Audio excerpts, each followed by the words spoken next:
Will she or won't she? That's the decision Representative Jasmine Crockett will soon have to make about a possible run for U.S. Senate. It absolutely alters the calculus in the Democratic primary because she would likely enter as at least a small favorite to win the Democratic nomination. Since becoming a member of Congress, Jasmine Crockett has become a big name in the Democratic Party. For months, there has been speculation about her entering the Senate race. Now, the Dallas representative has an announcement scheduled Monday, the day of the filing deadline. I asked her if she was going to run back in November. It is important for me to really get a pulse of the people. I think that we do have an opportunity, but number one, Kim Paxton has to be the nominee. That's just what it is. Y'all, Jasmine Crockett might actually be running for Senate. And if you've been looking at what's been going on lately in Texas, it kind of makes perfect sense. Texas Republicans redrew the map so aggressively that they basically disappeared her district overnight. She gets blocked from a major leadership role in the House, and her platform is now outgrowing the position she's currently in. So now the question isn't why would she run, it's why wouldn't she? Let's break down what's happening behind the scenes because this story is really starting to heat up. So for those of you who don't know who Jasmine Crockett actually is, think of her as the attorney turned congresswoman who did not come to DC to play polite politics.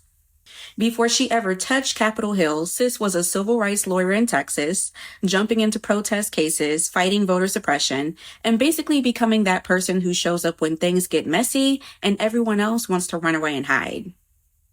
She flipped a Republican-held seat in the Texas House, which, if you know Texas politics, is kind of like flipping a mattress by yourself.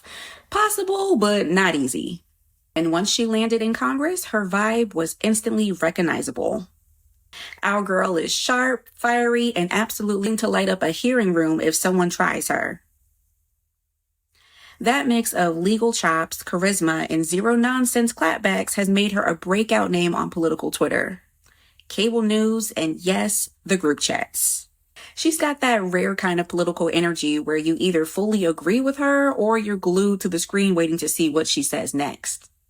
And that's exactly why people are suddenly whispering Senate run, because honestly, it seems like she's simply outgrown just being an ordinary House representative. So one of the biggest drivers behind this potential Senate run is the massive redistricting effort pushed through by Texas Republicans.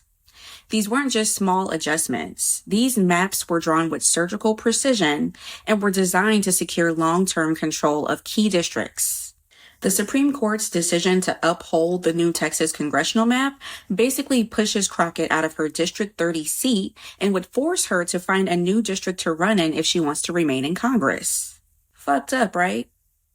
For a sitting member of Congress, having your district essentially wiped off the map isn't just inconvenient, it's career-altering. Suddenly, the path forward in the House becomes uncertain, if not entirely blocked. But for someone like Crockett, this kind of political earthquake might actually open the door to bigger and better opportunities. So if the House no longer offers security or upward mobility, then a Senate run begins to look far less like a risk and far more like a strategic pivot. Redistricting isn't the only pressure that Crockett is facing. Earlier this year, she made a serious bid for a major leadership position as the top Democratic seat on the House Oversight Committee. This is a powerful role, one that would have elevated her influence within the caucus and placed her prominently in the national spotlight. But she lost that vote, and that outcome signaled something important about her future in the House. So without a stable district to run in and without a clear path to leadership, the House may no longer be the place where she can advance. Crockett has a bold, highly visible political style, and it naturally fits a platform much larger than a fractured congressional district.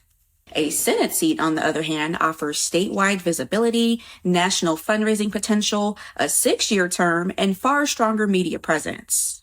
Combine the stagnation she's facing in the House with the instability of redistricting, of why the idea of a Senate campaign sounds like a really good idea.